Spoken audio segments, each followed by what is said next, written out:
Okay, hopefully I'm coming out live.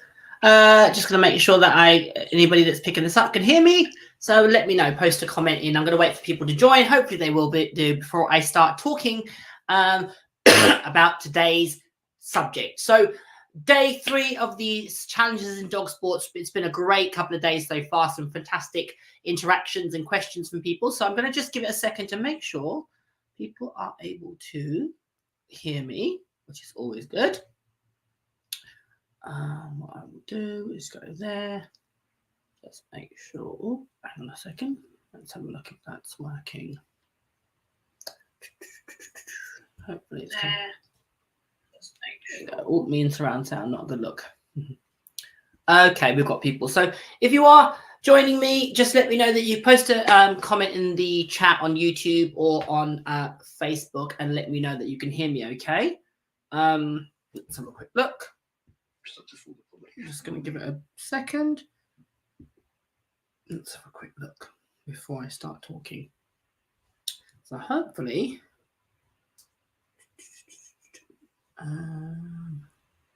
excellent, all good. Okay, so excellent. All right, cool. So welcome, day 3 of the challenges in dog sports lives that I've been doing this week. Which has been super fun, loads of great interactions and some great questions. So day 1 talked about one of the big challenges that people face in dog sports, and that's their mental game. And it's really important to work on that as much as you do your dog training. And sometimes that can be quite personal, introspective work, where we've got to look within ourselves to address some of the held beliefs that we have about ourselves, which ends up limiting our ability to be successful and ultimately achieve our goals with our dogs. I talked about various techniques that you can implement to help yourself move forward and build your own confidence. I talked about self-talk, being aware of what you say to yourself, because it will definitely go into your brain and that will become what you believe of yourself. I talked about visualization, being able to master that as a skill so that you can put yourself in situations which might previously have caused you to be anxious or concerned, and you can learn to deal with that tension that you feel within yourself. So lots of great information there on day 1. Day 2, I talked about why dogs struggle to do what they can do at home in competition. And there was 10 key points that I raised, or 10 key questions that I asked yesterday that causes me to evaluate, can the dog do what I want in training in a competition? And if they're not doing the same level of performance or consistency, why that could possibly be. There's 10 questions which I covered yesterday in great detail, which included, can the dog do the behaviors without the necessary reinforcement available to them? Does the dog have the ability to do a formal test or whatever you need within your particular sport, whether it be obedience, agility, IGP, Mondio, etc.? Can the dog do that without aids or props or reinforcement in training, first and foremost, under semi-test conditions? That would be one of the things that you want to evaluate, and that's a really good indicator of whether your dog understands the task at hand and therefore can reliably perform in competition.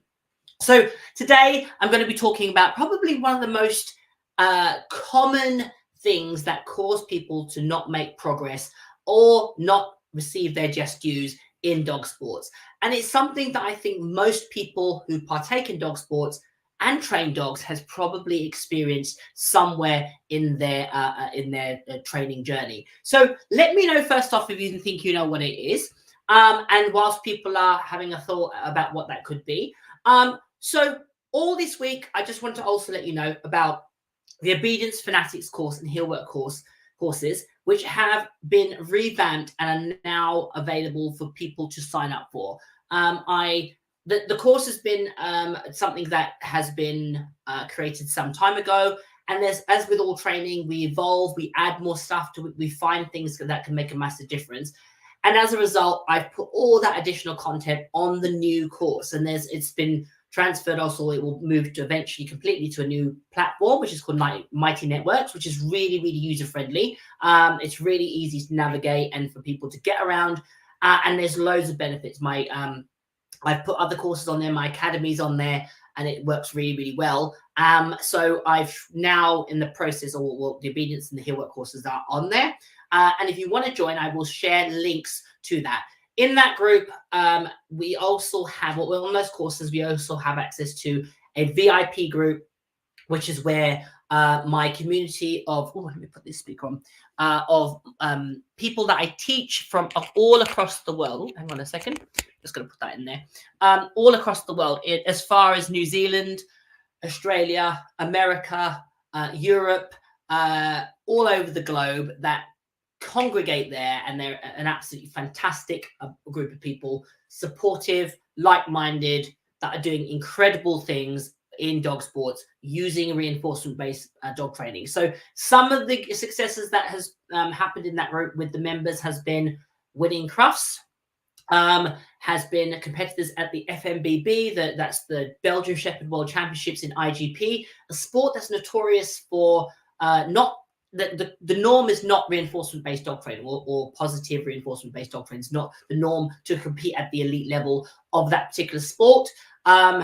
You've got people that have started to that have competed in a new sport with unconventional breeds, an Australian Shepherd that has got an IGP3, and she's also an obedience champion. You have people competing in working trials that has recently qualified for the championship level in that sport.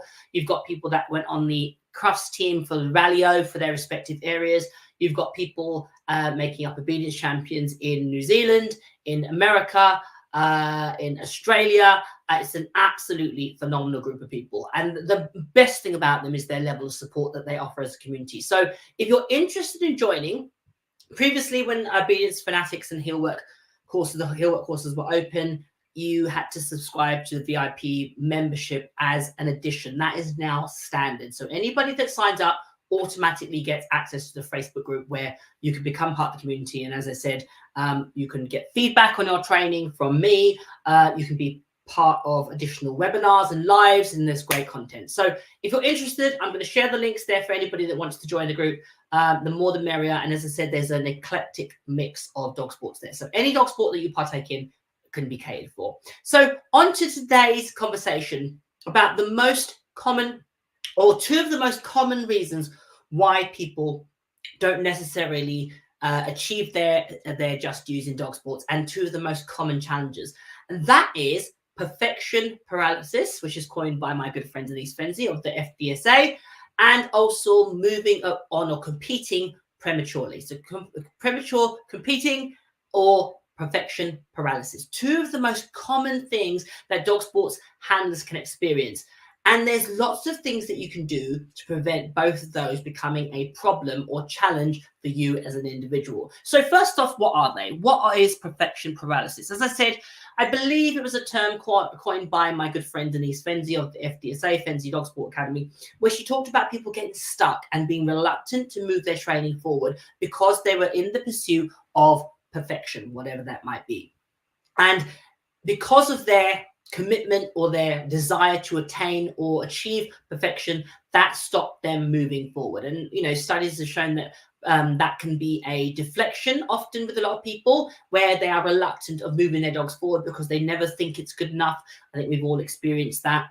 Or the other example is moving things on prematurely and creating a gap in the dog's understanding, or unestablished foundations, and moving things on prematurely, and the dog doesn't really have a great understanding. When you go to competition, that exposes holes in your dog's training, and as a result, that knocks your confidence. You don't have success. It knocks the dog's confidence, and ultimately leads people to feeling dejected within dog sports. Both those things, both those mindsets are really, really common challenges in dog sports. Perfection paralysis and moving on or competing too prematurely.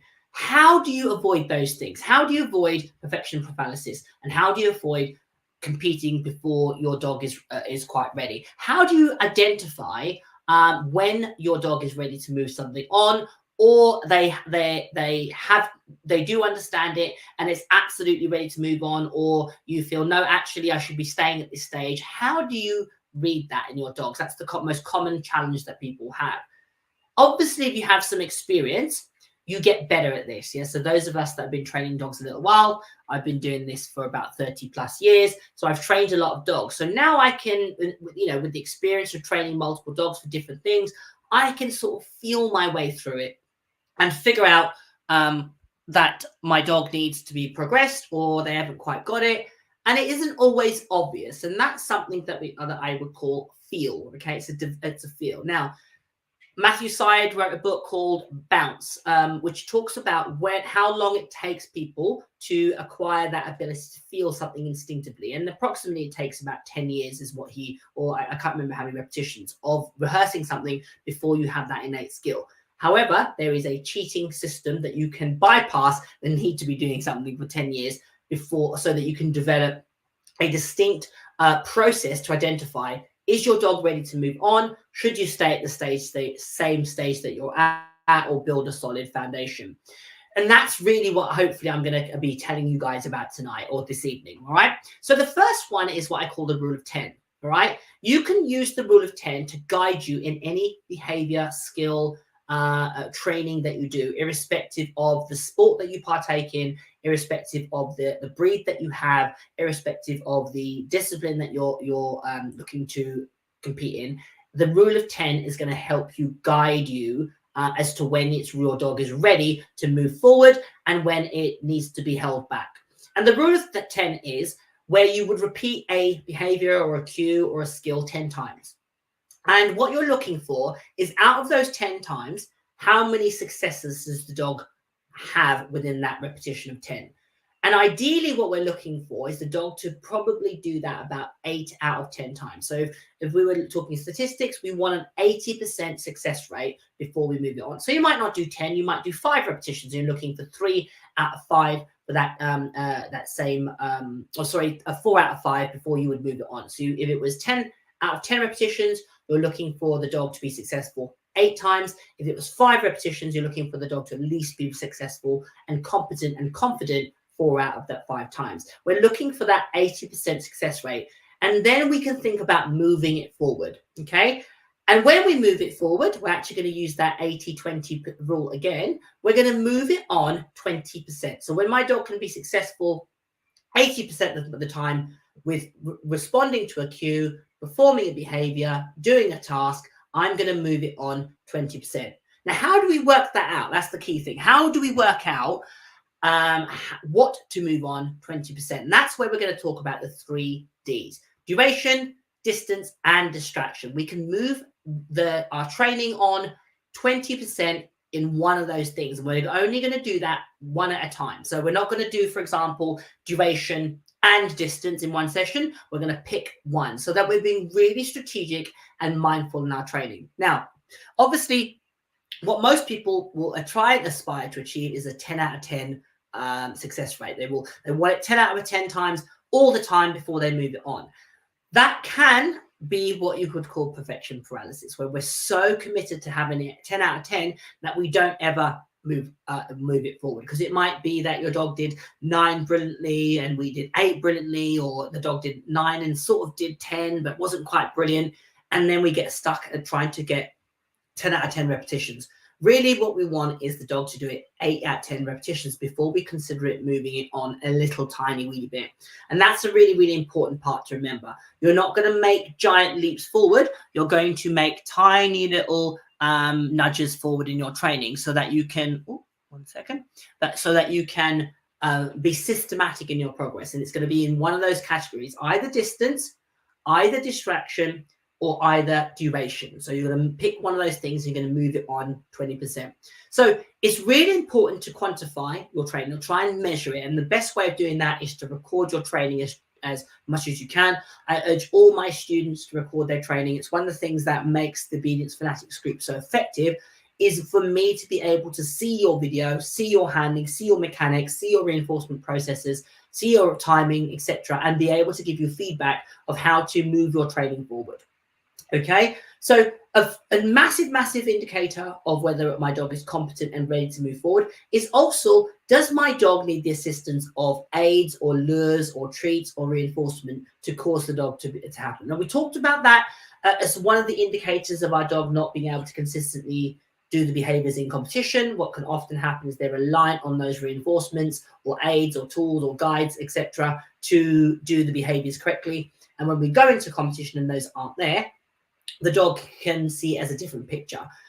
So we want to be thinking about whether our dog is dependent on those aids. Now, the aid might simply be me having my treat pouch on my hip. That might be an aid to the dog. It might be that I have to always have the dog on the lead, or the dog needs, platforms or pivot perches to help my dog be correct. If my dog is reliant on those things, then it's probably not quite ready to move forward and move it on.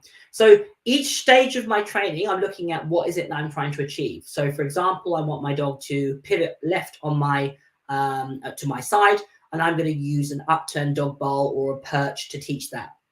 The progression would be fading that object to a flatter item and then eventually getting rid of it totally altogether. So the first indicator of whether my dog was to move on or whether I could change the prop would be the number of rotations my dog could do. Could my dog do 2 or 3 repetitions? And could it do it consistently every time I put that item out with minimal help from me? So I start to move, my dog nails it. Okay, now I know I'm ready to move this on. And the thing that I'm going to move on is I'm going to move on the item itself. So I'm going to I'm going to change it to a slightly flatter item, see if my dog can do the behavior, go through that same process of repeating it 10 times and looking for that fluency in the dog's behavior. And then I'll move to fading it completely. And obviously I can break that down into tiny pieces if need be, but eventually where it's not there at all. And I can move from having that item there to give the dog assistance and fading it very, very quickly if I'm taking note of the number of repetitions my dog is doing successfully. So we will also, when we train, a massive thing to evaluate if my dog is ready to move on is the number of successes the dog has in a session versus the number of failures.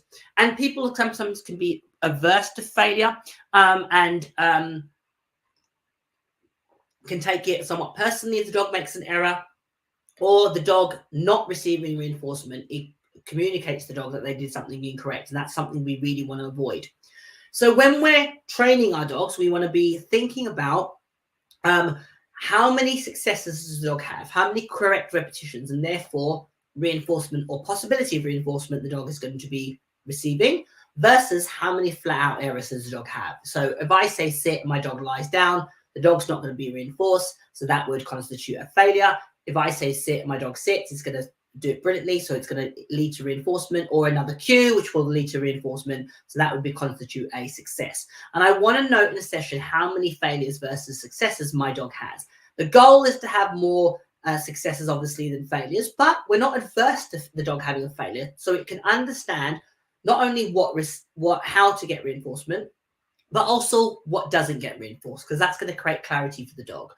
So it's really important that when we're training, if we're progressing our training, when we're trying to add distance, I want to be looking at how many times the dogs fail. So for example, I'm putting my target at a distance, and I want my dog to run at that distance, and I put it at 10 meters, and my dog does it brilliantly, and I reward the dog, and I move it now to 11 meters or 15 meters, and the dog fails. Let's say 15 meters, the dog fails. So I'm now going to make a note. Okay, I'm going to try again at 15 meters. The dog now fails another time.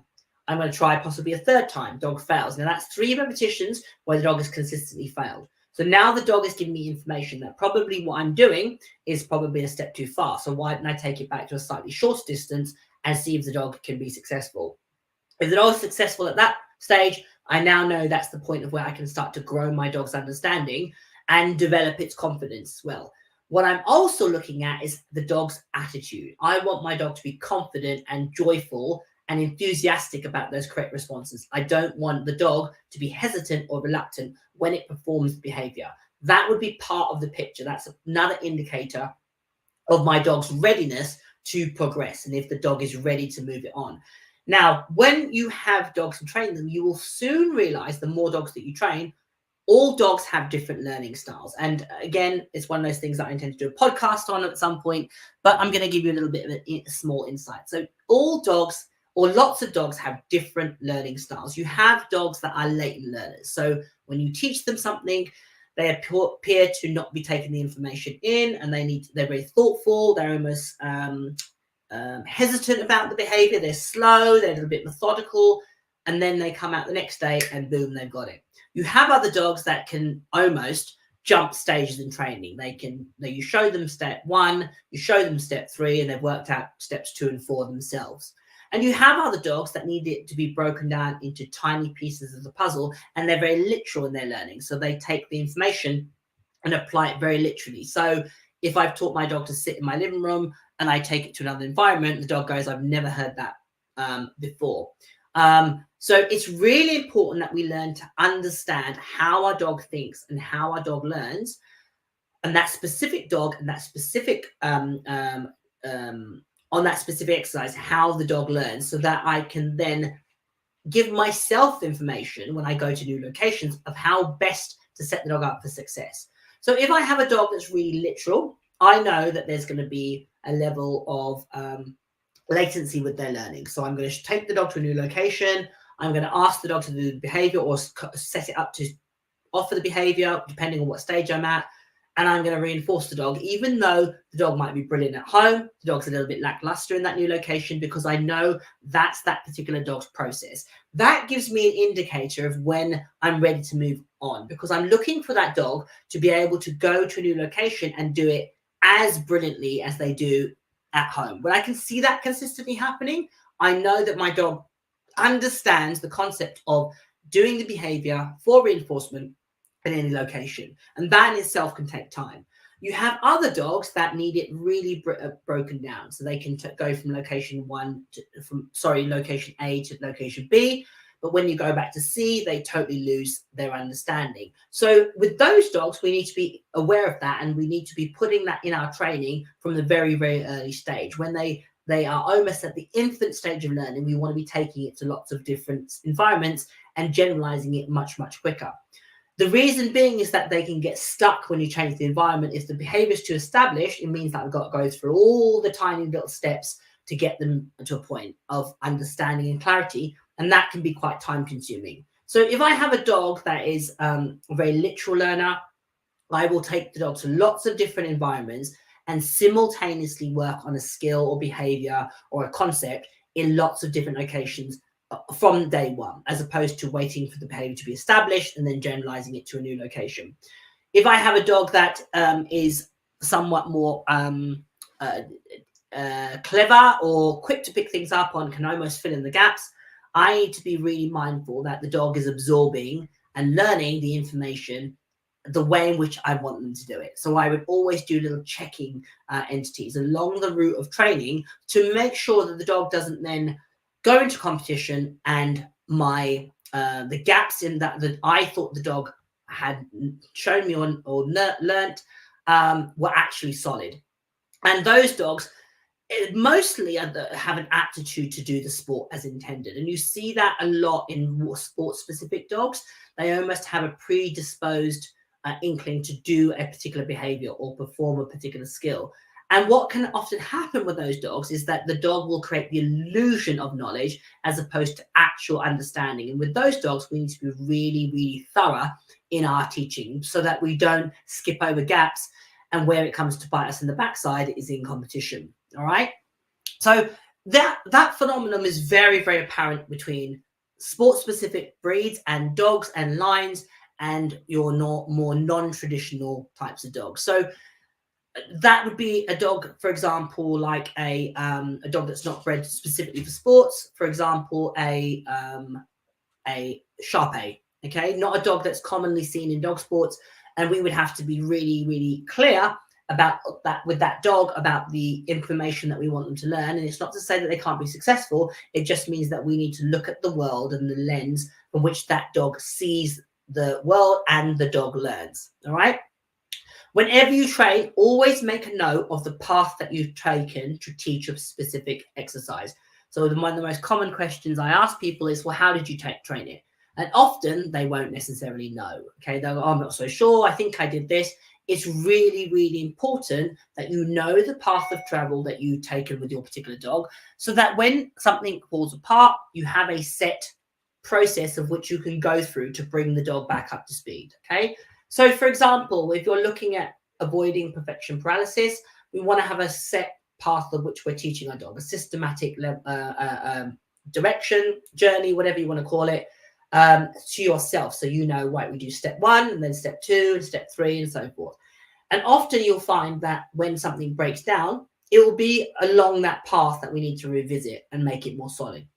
Now, if you're a person that's overestimated your dog's understanding, what you need to be honest with yourself is to go back and review those tiny gaps. Now, with some dogs, you consciously do that. You're going to move it on a lot quicker than is necessary, because you want to avoid them getting stuck at a given point. And then you would go back and you would view some of the stages and give them more depth and understanding. So that's a really common learning style with a lot of dogs. They almost get too stuck on, if you stick at one stage too long. So it needs to be moved on a little bit prematurely, not necessarily to compete, but the training needs to be progressed. And then you'd come back and you'd strengthen each bit up, because they can either get bored with the training, they can lose interest, they can find that they don't like the monotony. And again, that's very typical of non-conventional breeds of dogs. You almost need to push it on and then come back and strengthen the understanding and constantly evaluate that they're absorbing the information as intended. Okay. So what happens then if you have a problem? If you start competing and you have a problem, that's where it's critically important to be aware of this process or the path that you've taken to teach an exercise. So again, in Obedience Fanatics, each stage of learning is shown in video tutorials. There's handouts to show you each step that you need to teach an exercise or a skill, and it's done in a really systematic manner. So you've got that information to guide you along the process of teaching heel work or a retrieve or a send away, or the dog to pick up a toy, the dog to tug a toy, and you've got lots of information to help you troubleshoot any one of those issues. So now you have a set path of travel of which you know how to achieve that skill, that behavior, that exercise. So when it falls apart, all you have to do is review one of those lessons and remind your dog of those basics. And obviously, if you've trained it correctly at first, you should be able to glean or gain the benefits of that really, really solid foundation. All right. So just before I move on, is there any questions about anything that I've said in that opening part of one of the common challenges of dog sports is perfection paralysis, or overestimating your dog's ability or knowledge before entering or once you've entered a competition. So any questions at all?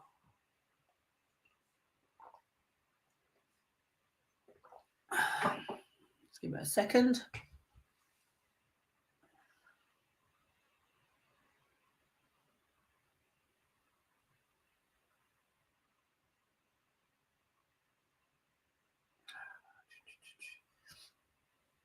Let's just see if there's any questions.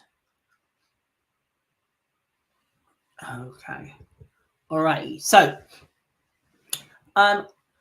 when your dog hits a poor problem, again, it's really important to go back to those foundations and to revisit them.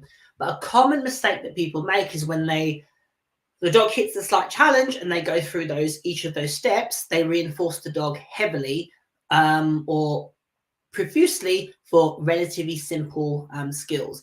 And whilst you definitely want to do that if your dog is really concerned or losing confidence, really sometimes what you want to do is what I call fast track the dog through the process.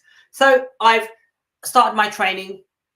I find that my dog makes an error. Okay, so it might be in a session, it might be in a competition. First thing I'm going to do is revisit my foundation, revisit all the steps to make sure that my dog is really solid and see if there's any rust that is set in.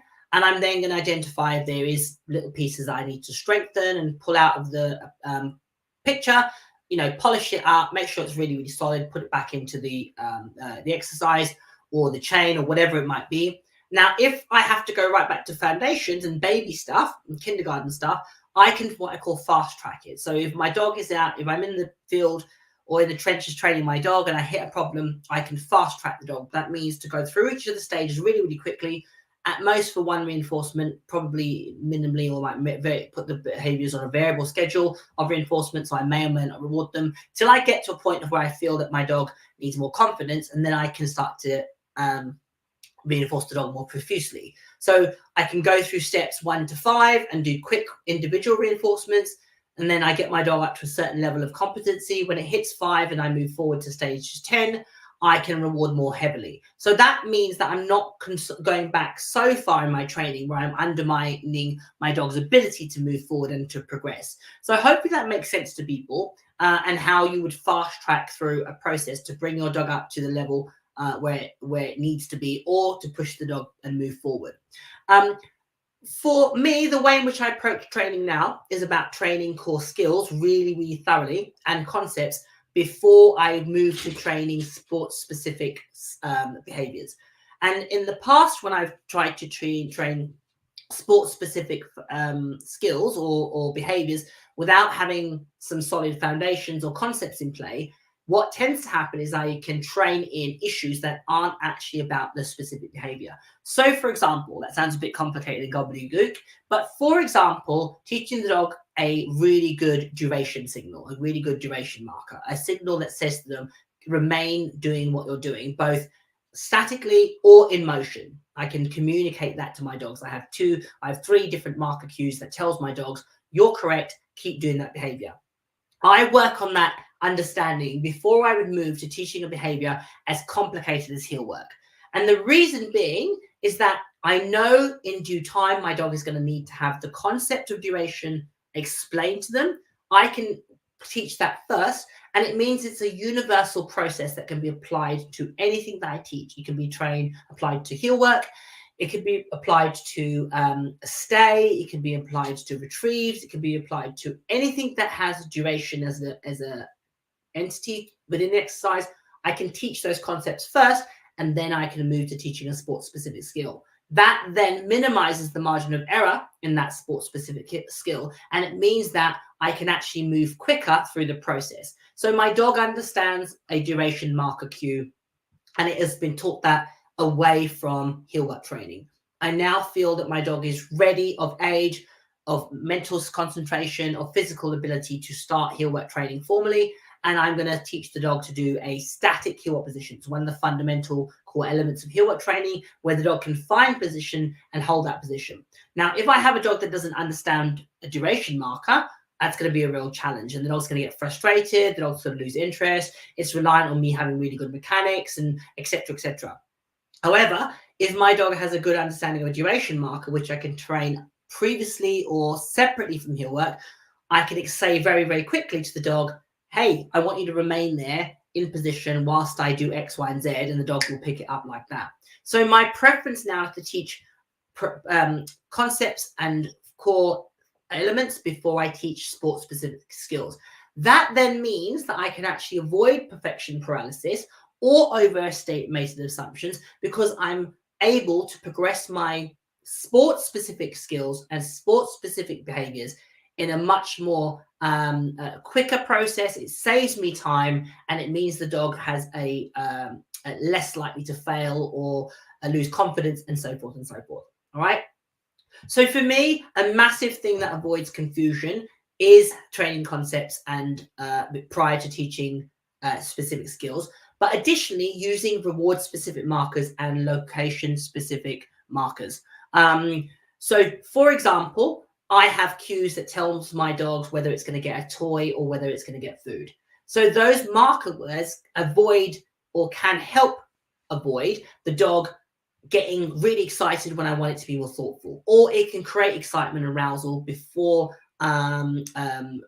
if I want to bake that into that behavior. Again, that allows me to make steady, systematic progress really, really quickly, because my dog understands that when I say a specific cue, that means that food's going to be delivered to them. And when I say another cue, that means, or a marker word, that means that I'm going to deliver a toy to them, and that can create a lot of clarity really, really quickly.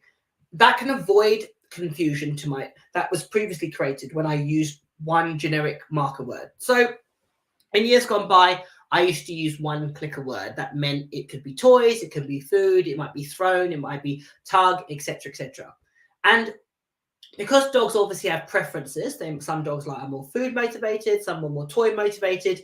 What would happen is the dog would hear the click and anticipate the reinforcement, or was hope that the reinforcement would be the one that they preferred.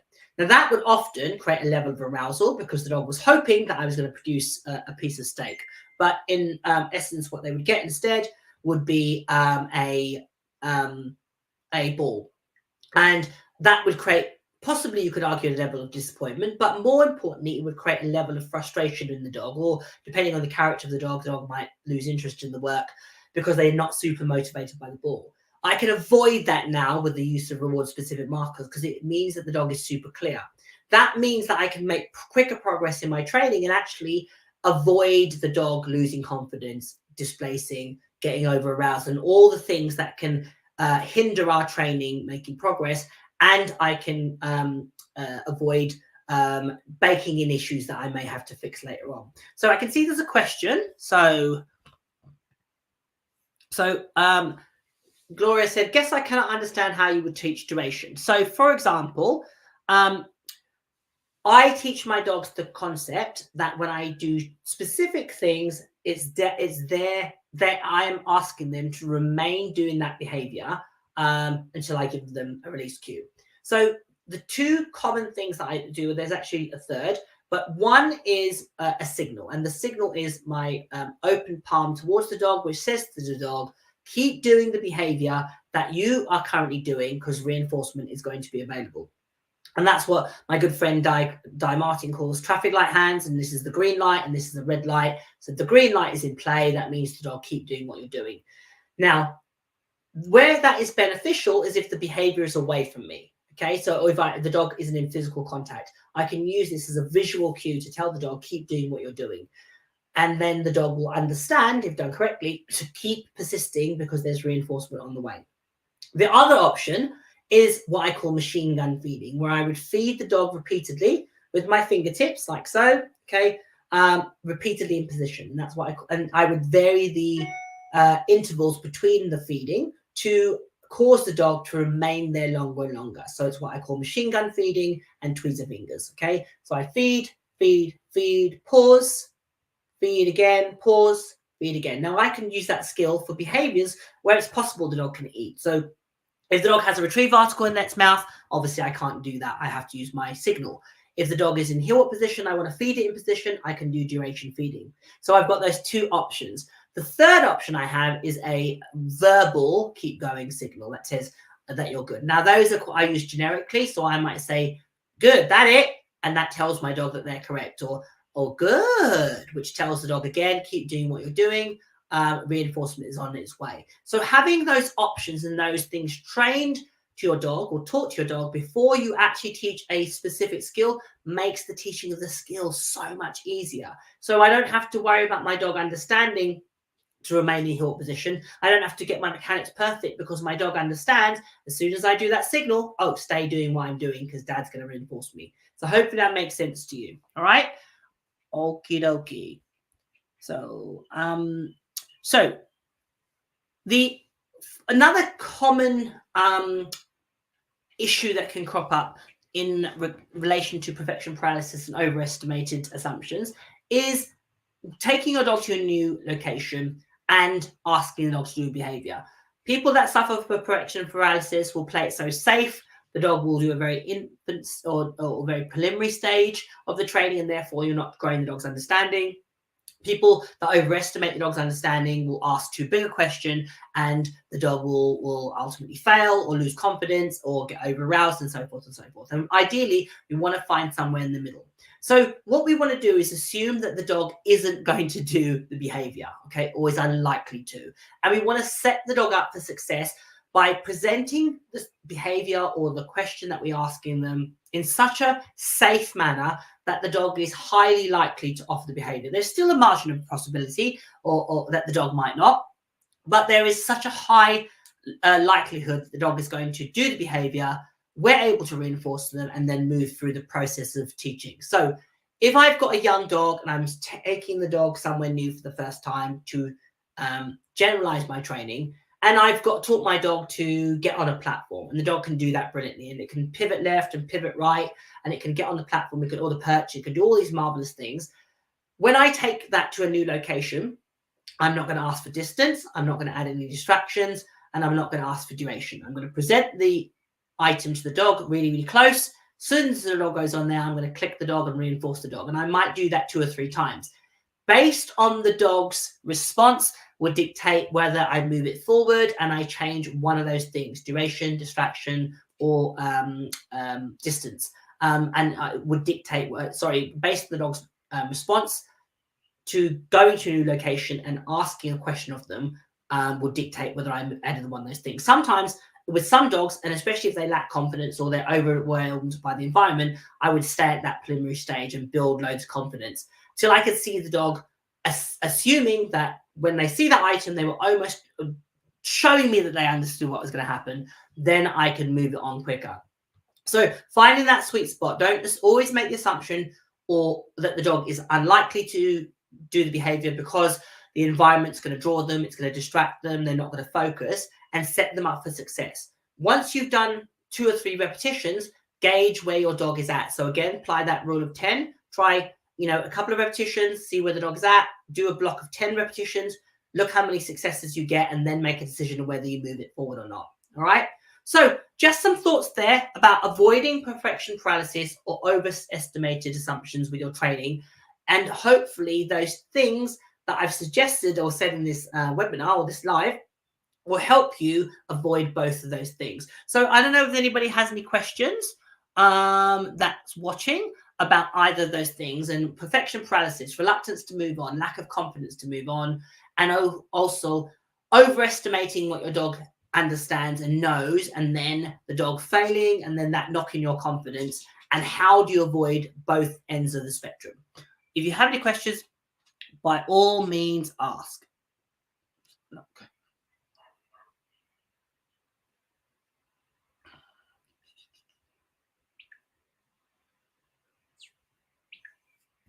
Okay, let's see if we've got any questions on here.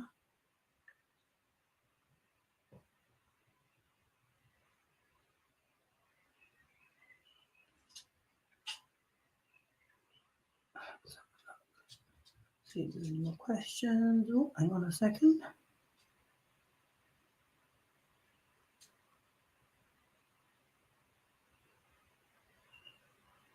Let's have a look. Here we go. Okay. So informative. Oh, so informative. Thank you. Well, thank you, Gloria, for attending and listening.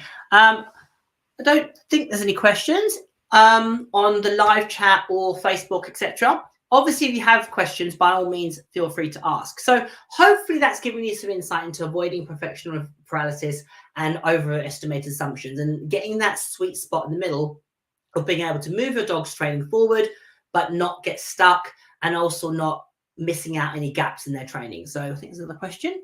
Let's have a look. So Nikki asked, if you're rewarding too much for too little, would you still reward a lot in a new environment? So first thing I would do is make sure that I'm aware of how much reinforcement I'm giving the dog in environments that he's comfortable with and confident in. That doesn't mean to say I'm not going to introduce jackpots or bigger, higher value reinforcement, but I use, again, Susan Garrett's brilliant benchmark, which is average or better. So I'm only going to reward my dog for average or better, and based on how much above average it is, would dictate what reinforcement or level of reinforcement I'm going to give the dog.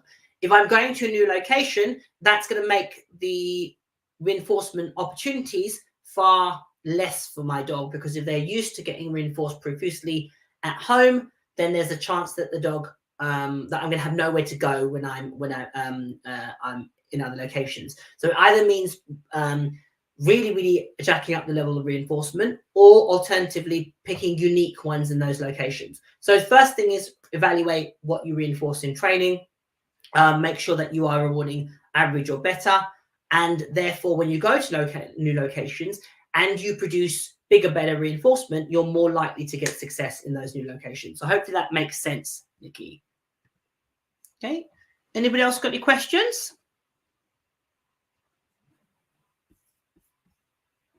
Okie dokie, I think that is it.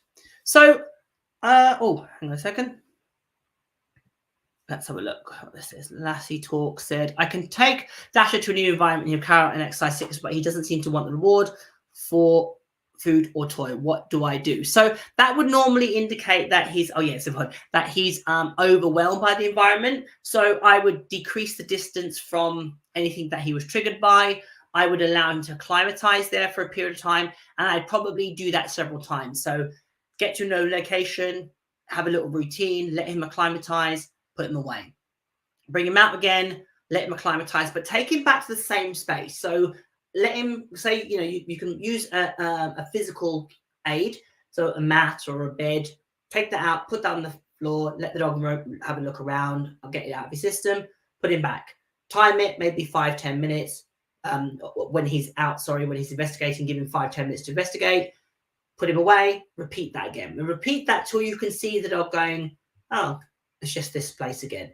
When you then see that happening, very discreetly, just offer the opportunity to get the reward. So I might, get some treats out of my pocket and start fiddling around with them, or get a toy and start discreetly dragging it along the ground. And I'm looking for the dog to go, oh, okay, this is really boring. What the environment now? I'm so bored by the environment. You're giving me another option that's interesting. Oh, why don't I engage with you? Now, when I do that, I'm not committed I'm not, what's the word?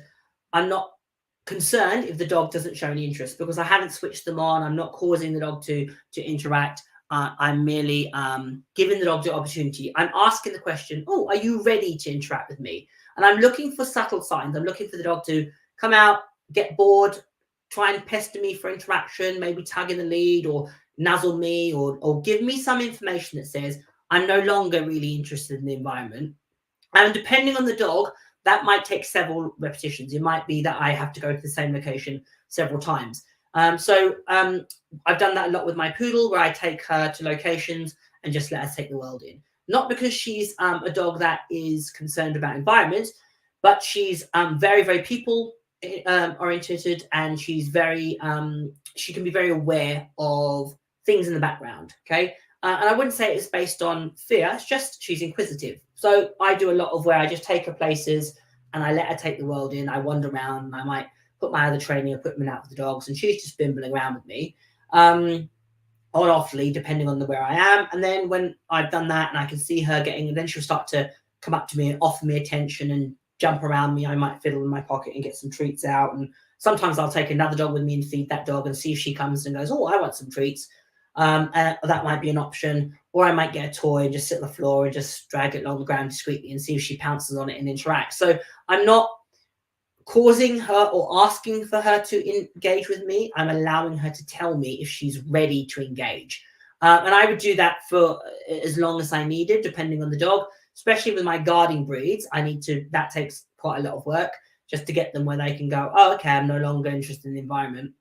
I'm happy to interact with you. Separately, I'm obviously then being more proactive. I'm taking them to environments where there is less going on, and I'm looking to create them being focused on me. But I would have gone through the process of allowing them to acclimatize and desensitize to the environment, and then I'd bring their bestest reward out, and I would simply feed them or play with them, and I wouldn't ask them for anything. It would be no operant behaviors. It's literally, hey dog, let's play a game. Hey dog, let's take some food. And when I can see that happening, then I can progress to shaping specific skills. All right, so hopefully that's answered your question. Fran said, that's great advice for new environment. The only thing is, though, then in obedience, the dog will struggles is the one who is consistently drawn to get in the ring first. Not sure I answered that. I'm not quite sure. That's great advice for new environment. The only thing, though, that in obedience, the dog who struggles is the one who is consistently drawn to get in the ring first. Just much up. So is the one who's consistently drawn to get in the ring first. So he always much better. Oh, okay. So I think what you're saying, Fran Seta, is if you're drawn, your dog doesn't have time to acclimatize. So in that case, I would throw that class. I wouldn't take the dog in that situation. Because when you talk about competing, and this is actually a topic that we covered later in the week, you've got to be strategic about how you compete. And you've always got to put your dog as an individual as the primary concern. So I've had dogs that I've put in the ring, I've done bits with them, I felt they're not ready, I've pulled them out for sometimes it might be 6 months, it might be a year. I've gone back to foundation, I built them up, I put them back in, I've assessed, I've gone, yeah, I'm happy with the progress. I've then moved up a couple of I've done that way of competing. I put dogs that in the ring and they've taken to it like a duck to water. I've put dogs in that I've realized, that they've taken to it well, but there's more groundwork to be done, etc., etc. So you need to be really receptive to what your dog is, where your dog is, and put your dog's confidence as the guiding light in your training. If I had a dog that needed time to acclimatize and I had running orders early, I wouldn't do the running orders, simply put. I would forsake that because I know in the short term, it's going to bleed my dog's confidence. And the long term is I want the dog to be confident in any time. What I would do simultaneously is I would make a point of teaching the dog a really, really good switch on word. And then I would teach the dog also I would go places specifically early. I'd be working on my dog's ability to switch on anytime that I ask. But yeah, definitely at this point, forsake your early draws, or ask if you've got a lower class or higher class that you want to do training rounds in. Ask for that class to have the early draws so that you can go in there and take reinforcement and make it productive. And if you want to compete in the class that you're trying to progress on. But yeah, always put your dog's needs above the needs of or the progression or the situation. Okay. So great to learn about. Are you ready to engage rather than switch on and fail? Absolutely. So Deb, I definitely I don't, when they're young, I don't switch them on. I just assess, is the dog ready? Is it comfortable? And the dog will naturally tell me. And that will come from obviously in my home. I would have, engaged with them. I'll sit on the floor and play with them. I know that they understand that picture. So if I sit on the floor and dangle a toy around, they're going to jump on the toy and start to interact. So what I would do is use that at a location where I've let them watch the environment, they're taking it all in. I then, sit there and I feel the dog is ready. And I would just dangle the toy around or drag it around or get some food and start to play with it in my pocket. And if the dog comes back to me, it tells me the dog is happy and comfortable in that situation. So always let the dog guide you. And then if you do that consistently and you don't put the dog in a situation where it can be overwhelmed, you will find in time they'll make that assumption that good things happen to them. And depending on the dog, I would then have a process of teaching it to acclimatize, because obviously long term, I want my dogs to switch on instantaneously, but that can take time depending on the dog. So with my guarding breeds, one of the things that I introduce to them is what I call a tie-up, where I can hook them somewhere and that's a trained response, they'll settle, and that's when they can take in the environment. They normally do that away from me where I can see them, always think safety first. Or I would have them, or I'd have a friend hold them depending on the dog. And I would let them take in the environment. So they're acclimatizing in their own time. Then I might go back, play with them and engage with them, repeat that until I'm sure the dog can come out and switch on and engage with me. Environmental training is such a huge part of dog sports. And it's one that really needs to be taken into consideration when you're prepping dogs. So again, that's going to be one of the things I'm going to be talking about later in this week, about environmental training and strategic competing. So join me on the rest of this week to cover those lives. So let's have a look. Yeah, he's always better late in the class when he hasn't been drawn, so I sacrifice the first class. Thanks. Yeah, absolutely. Fran, you're going to gain from it so much. The main thing is about your dog's confidence. Sacrifice the first class, take the dog around, walk him around, play with him, get the dog tuned in, put the dog away, and go to your second class with that little bit more confidence and setting the dog up for success. So hopefully that's been helpful, everybody. I'm going to wrap things up because I do have classes this evening, which I need to be walking my dogs and then heading off to. I'm going to share the links for Obedience Fanatics and the Heel Work courses in this conversation and also on Facebook. If you're interested in joining the Heel Work or Obedience Fanatics groups, all you have to do is click the link and you can get information about how to do so. You'll automatically be part of the VIP group where you can get me as your coach, be part of an incredible community of people that are so supportive, so like-minded, lift each other up, and are there to share their experiences, etc., in the world of dog sports. And as I said, there's every single dog sport that you could possibly think of. So if you're interested, no matter what dog sport that you are doing, sign up and I will share the links in. And it's, as I said, the course has been there's whole new content on there. So I'm really, really, really proud of what that is now. There's so much great stuff on there. But yeah, looking forward to having some of you join. Whatever you're doing for the rest of the evening, it's super sunny out at the moment, certainly in the UK.